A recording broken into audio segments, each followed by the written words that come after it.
김정남 DB손해보험 대표이사 부회장이 인슈어테크에 강력한 드라이브를 걸면서 손해보험 업계에 들여온 불황을 뚫기에 힘쓰고 있습니다.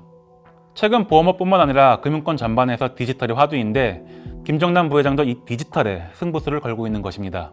김정남 부회장은 올해 신년사에서 인슈어테크를 강조하기도 했습니다. ICT 기술을 바탕으로 인슈어테크를 통해 회사의 미래가치를 증대시키는 데 주력하겠다, 이렇게 말하기도 했습니다. 실제로 인슈어테크를 활용하는 그 서비스들을 내놓고 있는데요. DB손해보험은 최근에 DBV 시스템, 그리고 질병심사 자동화 시스템 이런 것들을 보험 업무 전반에 도입했습니다. DBV 시스템은 자동차 단순 사고가 났을 때 사고 현장 출동을 요청하는 고객을 대상으로 사고 처리 전문가인 보상 직원이 화상 통화로 상담과 안내를 제공하는 거죠. 사고 처리 시간을 줄이고 교통 혼잡을 감소할 수 있다, 이런 효과가 기대되고 있습니다. 질병심사 자동화 시스템은 고객이 알린 치료 이력을 넣고 가입할 담보의 가입 여부를 실시간으로 결정해 줍니다. 그리고 AI 인슈런스 로보텔러라는 시스템 출시를 준비하고 있습니다. 보험 가입 상담부터 계약 체결까지 가능한 인공지능 보험 설계사를 할 수 있습니다. 인슈어테크 서비스를 강화한다는 측면에서 한국인터넷진흥원과 함께 인슈어테크 스타트업 육성에도 공을 들이고 있습니다. 스타트업과 협업을 통해 디지털을 보험에 접목시키고 인슈어테크 영향을 강화하겠다, 이러한 전략인 것입니다. 이러한 인슈어테크 강화 기조는 DB손해보험이 인슈어테크 분야에서 업계 최초란 수식어를 많이 보유하고 있다는 점에서도 엿볼 수 있습니다. 2016년에는 운전자 습관 연계 보험을 업계 최초로 출시했고, 같은 해 AI를 활용한 보험 상담 서비스 프로미체포 서비스를 내놨습니다. 지난해 7월에는 카카오페이와 제휴의 비밀번호만 누르면 보험료를 낼 수 있는 서비스도 업계 최초로 내놨습니다. 금융권의 화두가 디지털이라고 말했는데, 디지털과 함께 글로벌도 중요한 키워드 가운데 하나입니다. 김정남 부회장 역시 해외 진출에 공을 들이고 있습니다. 2019년 6월 27일 괌 하얏트 호텔에서 탄홀딩스와 태평양 지역 손해보험사인 센츄리 인슈런스 컴퍼니 3개 회사의 지분을 인수하는 계약을 맺었습니다. 이 회사들의 지분 80%를 사들여 경영권을 획득한 것입니다. DB손해보험의 해외 진출 역사를 살펴보면 상당히 오래됐습니다. DB손해보험은 1984년 미국 괌 지점을 시작으로 해외 진출을 시작했는데, 김정남 부회장이 대표이사에 오른 뒤에도 이러한 노력은 줄곧 이어졌습니다. 김정남 부회장은 대표이사에 오른 2010년 7월 해외 진출을 적극적으로 추진하겠다, 이렇게 밝히기도 했습니다. DB손해보험의 해외 사업 현황을 살펴보면 미국 괌, 하와이, 캘리포니아, 뉴욕에는 지점을 뒀고요. 영국 런던, 중국 베이징, 베트남 호찌민, 인도네시아 자카르타, 미얀마 양곤에는 사무소를 뒀습니다. 지점이나 사무소 개설 이외에도 지분 투자를 통해 현지에 직접 진출할 사례가 있는데요.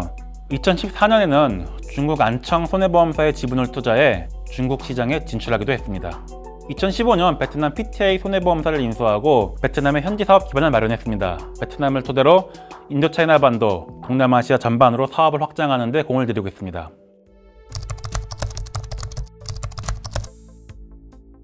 지금까지 디지털과 글로벌이라는 경영전략 측면에서 살펴봤다면 이제 국내 보험 시장을 들여다보겠습니다. DB손해보험은 국내 시장에서 손해보험업계 2위 자리를 놓고 현대해상과 앞서거니 뒤서거니 하고 있습니다.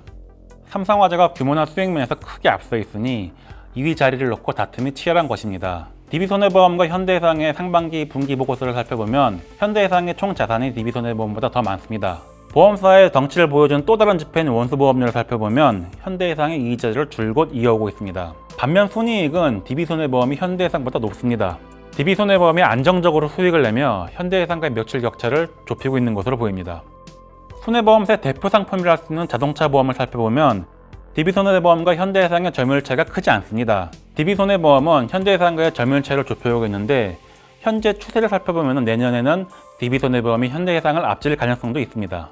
DB손해보험과 현대해상의 2위 다툼을 두고 재밌는 일화가 있는데요. 김정남 부회장은 2012년 1월 1995년 이후 자동차 보험에서 현대해상을 앞서 본 적이 없다, 이렇게 말하며 현대해상을 추월했다는 의지를 보였습니다. 이를 두고 서태창 당시 현대해상 사장은 급하게 성장하면 탈연하기 마련이다 라고 대응하기도 했습니다.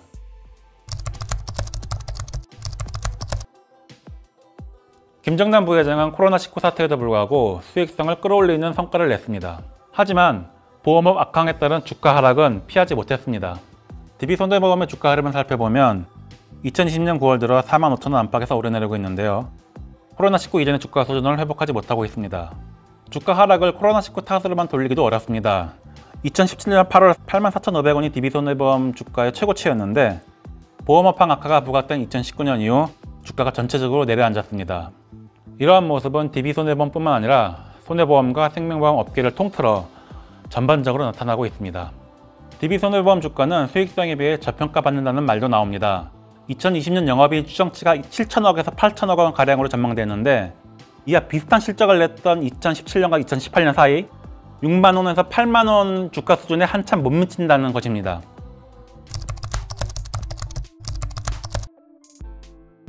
김정남 부회장은 보험업계 최장수 최고 경영자입니다. 2010년에 대표이사에 오르고 4연임에 성공했습니다. 내년 3월에 임기가 끝나는데 김정남 부회장이 과연 5연임을 할까를 놓고 보험업계에 관심이 모이고 있습니다. 김정남 부회장의 거취에 관심이 모이는 것은 김준기 전 DB그룹 회장이 물러나고 장남 김남호 DB그룹 회장이 뒤를 이어 취임하면서 금융계열사 CEO의 세대교체 가능성이 거론되고 있기 때문입니다. 이번 임기를 마지막으로 자리에서 물러날 가능성이 높은 것으로 여겨집니다. 다만 김정남 부회장은 대표이사직에서 물러나더라도 경영 일선에서 완전히 물러나는 것이 아니라 경영 고문을 맡을 가능성도 있습니다. 2010년 처음 DB손해보험 대표이사에 오른 뒤 10년 동안 DB손해보험의 성장을 이끈 단 증인으로 여겨지기 때문입니다. 김정남 부회장은 DB그룹의 대표적인 원로 경영인입니다. 1952년 태어나 1979년 DB그룹에 입사했습니다. 주요 손해보험사 최고 경영자 가운데 유일하게 영업과 보상, 신사업 등 보험업의 모든 분야를 경험해 잔뼈가 굵습니다.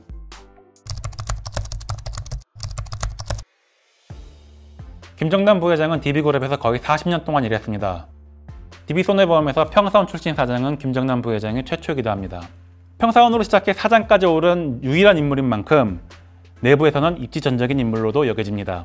DB그룹 안에서 김하중 DB저축은행 대표이사 부회장이 20년 넘게 대표이사직을 맡고 있는데 김정남 부회장이 그 다음으로 오랜 기간 대표이사직을 유지했습니다.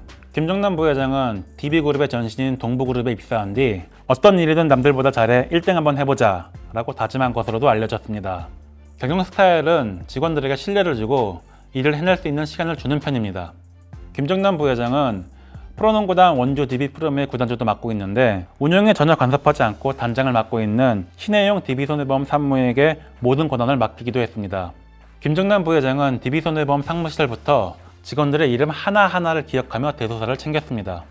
DB손해보험 사장에 오른 뒤에도 지방 영업점을 방문할 때 지점장과 설계사들의 인적사항을 모두 외우고 가는 등 1,000여 명에 이르는 DB손해보험 직원들의 인적사항을 파악하는 데 공을 들였습니다.